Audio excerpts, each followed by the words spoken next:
For the last few years, the entire AI industry has been focused on one objective: brute forcing the training of large language models. That phase is ending, and the hardware to run artificial intelligence has undergone a structural change. The new standard is agentic AI. Instead of models that simply generate a text response and wait for your next prompt, these systems continuously reason, plan, execute tasks, and communicate with other AI agents in real time.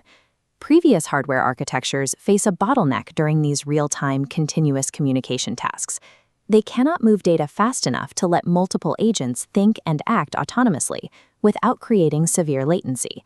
To solve this bottleneck, Nvidia CEO Jensen Huang took the stage at GTC 2026 to announce the Vera Rubin architecture. He revealed a structural shift so severe that it eliminates the standalone graphics card. Upgrading a single GPU is no longer sufficient to handle continuous agentic workflows. The new baseline unit of compute is a pod-scale overhaul.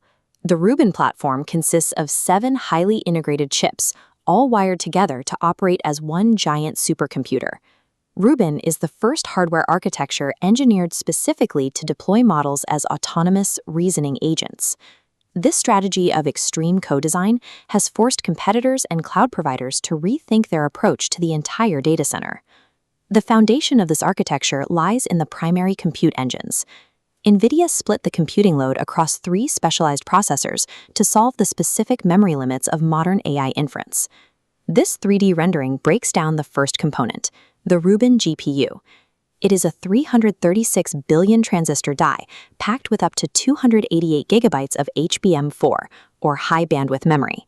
That configuration delivers 22 terabytes per second of memory bandwidth. By utilizing the new NVFP4 data format, a single Rubin GPU pushes about 50 petaflops of inference compute.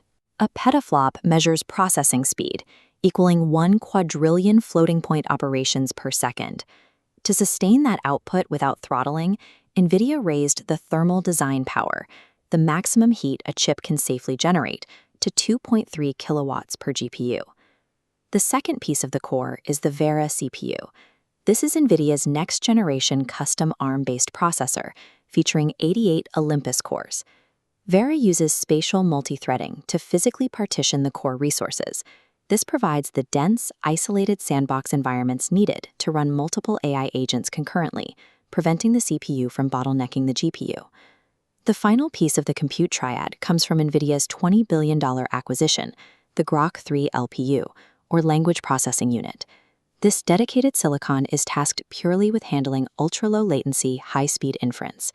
It performs the lightweight processing required for instant rapid-fire communication between AI agents. By integrating the GPU, CPU, and LPU onto a single board, Nvidia engineered a localized hardware environment capable of real-time autonomous reasoning without traffic jams. Having fast compute cores doesn't solve the problem of scaling these models up to read entire code bases or analyze hours of video. When AI takes in massive amounts of information, it hits the memory wall. This schematic illustrates the issue. As a model processes data, it builds a KV cache, a block of temporary memory the AI uses to keep the current context in mind across thousands of chips instantly. In standard setups, this temporary KV cache grows so large that it consumes all the expensive high-bandwidth memory on the graphics card. The GPU gets choked holding data, leaving no room to perform actual calculations. Nvidia's structural solution physically separates this memory burden using BlueField-4 DPUs and dedicated CMX storage racks. A DPU, or Data Processing Unit, is a specialized processor that offloads networking and storage tasks from the main CPU. The BlueField-4 creates an AI-native shared memory layer. It seamlessly offloads the massive KV cache away from the GPU's memory and pipes it directly into the external storage racks. To make sure this data offload happens instantly, the components are wired together with NVLink 6 switches, pushing 3.6 terabytes per second of bidirectional bandwidth. This runs alongside Spectrum 6 Ethernet, using silicon photonics to transfer data with light, cutting latency. Offloading the cache over this high-speed network means AI agents can retain near-infinite context without starving the Rubin GPUs of their needed compute power. To physically house this tightly coupled system, the architecture culminates in a flagship unit, the Vera Rubin NVL72 rack.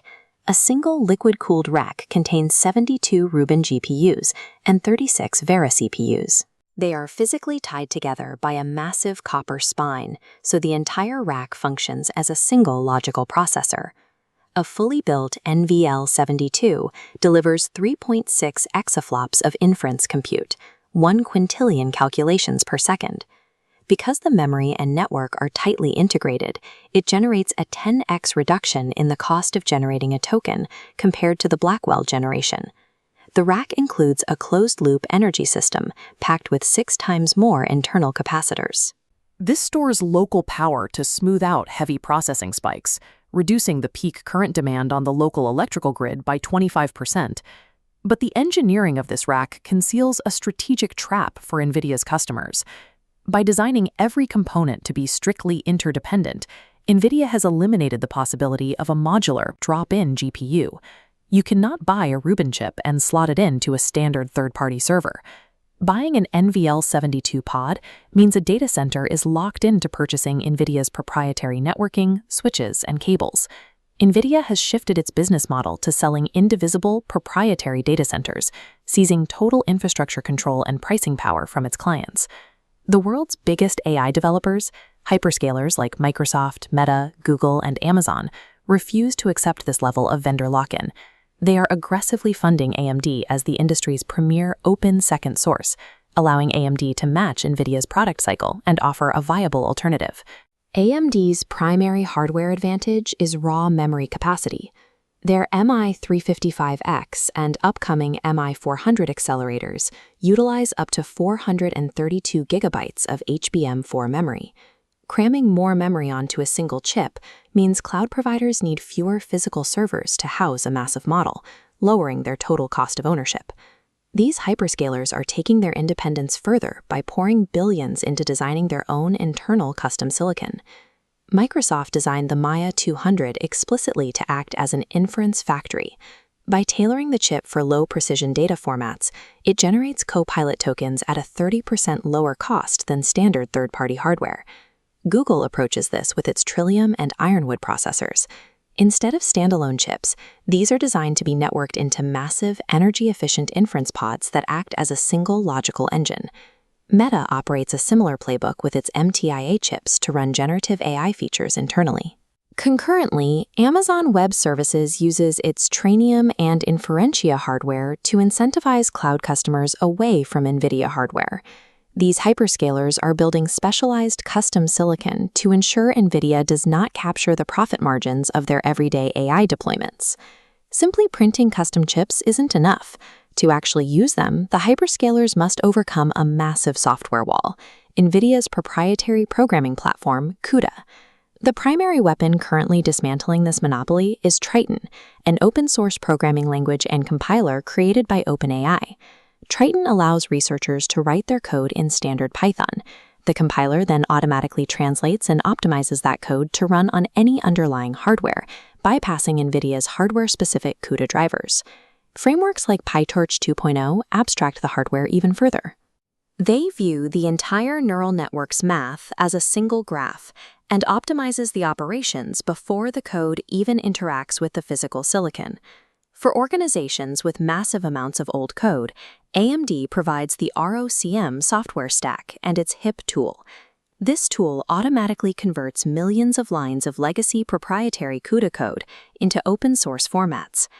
By weaponizing software abstraction, the tech giants are successfully commoditizing the physical hardware layer, uncoupling their multi-billion-dollar AI models from Nvidia's physical infrastructure. Looking at these competing hardware and software initiatives, it is clear the AI hardware space is not heading toward a winner-takes-all outcome. Instead, the global data center market is splitting into a strict two-track deployment strategy, divided by the specific complexity of the workload. Track 1 is the training frontier. For training next-generation trillion-parameter models and running complex real-time agents, the performance density of the Vera Rubin NVL72 currently stands as the only integrated solution capable of these workloads. Hyperscalers will continue to pay the Nvidia tax because the extreme co-design and reliability of the Rubin racks are non-negotiable when pushing the boundaries of AI capabilities. Track 2 is the inference factory. For 80% of routine, high-volume consumer traffic, like chatbots and email drafting, a liquid-cooled Rubin supercomputer is economic overkill. Using tools like Triton and PyTorch, hyperscalers will quietly route this massive wave of everyday traffic onto their cheaper custom silicon and AMD hardware, maximizing their profit margins on every token generated. With the compute layer bifurcating, the next phase of this war won't be fought over processors at all. It will be a battle over the network itself, pitting Nvidia's closed NVLink against the open standards of the Ultra Ethernet Consortium.